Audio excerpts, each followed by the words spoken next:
اعوذ باللہ من الشیطان الرجیم بسم اللہ الرحمن الرحیم اللہم صلی علی محمد و آل محمد صلی اللہ علیہ وآلہ وسلم۔ اہل بیت کے تمام منکروں دشمنوں پر لعنت بے شمار۔ السلام علیکم ورحمۃ اللہ وبرکاتہ۔ پاکیہ علی شان شاہ مدد حق حیدر مست قلندر مہدی مولا ہادی رہبر۔ بسم اللہ الرحمن الرحیم۔ کچھ لوگ ہم کم علم اور بے نماز لوگوں پر خفا رہتے ہیں۔ اگر یہ میری ویڈیو پوری دیکھ لی اور حق کو مانا تو آپ کی یہ غلط فہمی دور ہو جائے گی۔ مسئلہ یہ ہے کہ اگر ہم اصل باتوں پر چلتے ہیں، بنیادی باتوں پر، حدیث قدسی تک وہاں سے شروع کرتے ہیں کہ اللہ پاک نے فرمایا کہ میں ایک چھپایا ہوا خزانہ تھا، پھر مجھے خواہش پیدا ہوئی کہ میں پہچانا جاؤں۔ ایک چیز یہ حدیث قدسی۔ دوسرا قرآن پاک میں ہے کہ اللہ پاک فرماتا ہے کہ میں نے جن و انس کو عبادت کے لیے خلق فرمایا ہے۔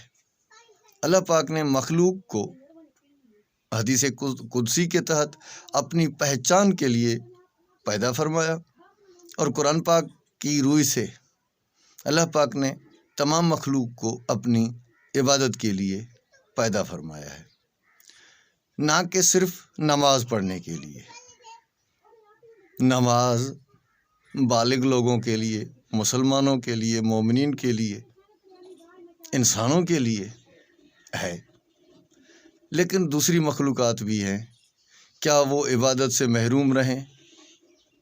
نماز بھی عبادت ہے، نماز بھی عبادت کا جزو ہے، عبادت نماز کا جزو نہیں ہے۔ تو ہمارے کچھ نمازی حضرات، مومنین شیعہ حضرات جو عزادار ہیں یا جو تارک الصلاۃ ہیں، منکر صلاۃ سے میرا تعلق ہی نہیں ہے، میں لعنت بھیجتا ہوں جو منکر صلاۃ ہو۔ یہاں میں بات کر رہا ہوں تارک الصلاۃ کی، جو نماز کا تو تارک ہے لیکن پھر بھی عبادت کرتا ہے، عبادت کرتا ہے۔ قرآن پاک پڑھنا عبادت ہے، قرأت کرنا عبادت ہے، یا علی کرنا بھی عبادت ہے، ماں باپ کی صورت کی طرف دیکھنا بھی عبادت ہے، امام کی صورت کی طرف دیکھنا بھی عبادت ہے۔ اس قسم کی آپ بہت سی عبادات جانتے ہیں، روزہ بھی عبادت ہے،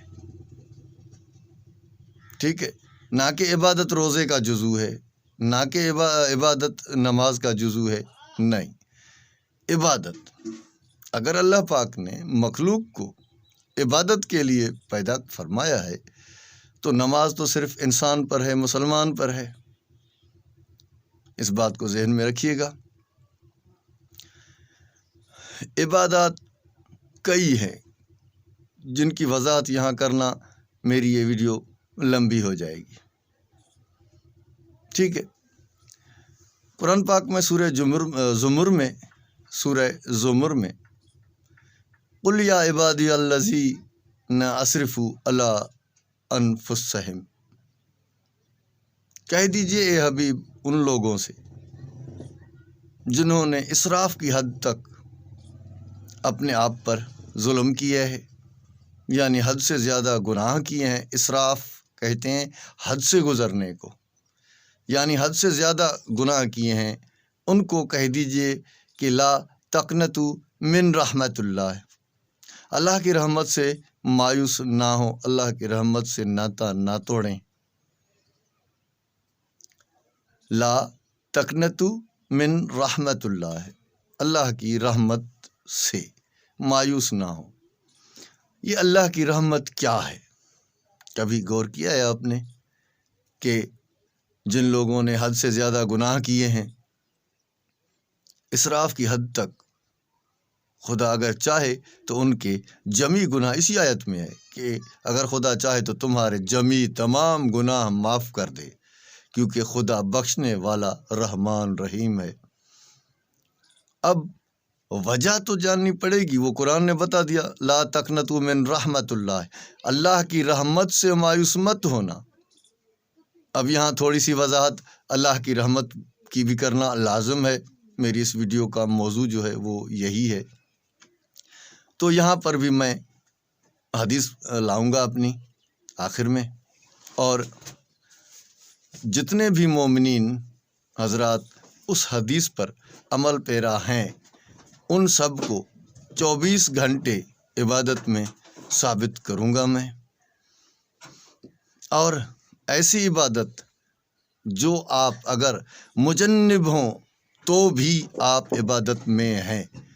آپ لفظ جنب مجنب سمجھتے ہوں گے، یعنی جس شخص کو غسل کی حاجت ہو، ضرورت ہو،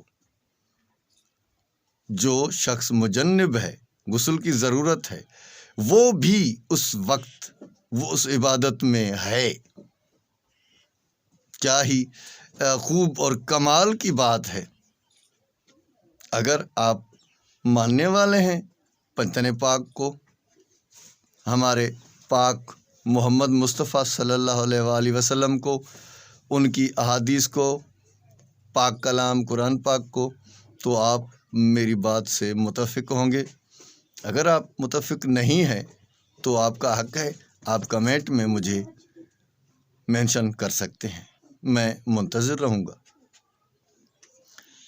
بات سمجھنے کی ہے، اور یہاں مولا علی کا ایک فرمان بھی تحفے کے طور پر دینا چاہوں گا۔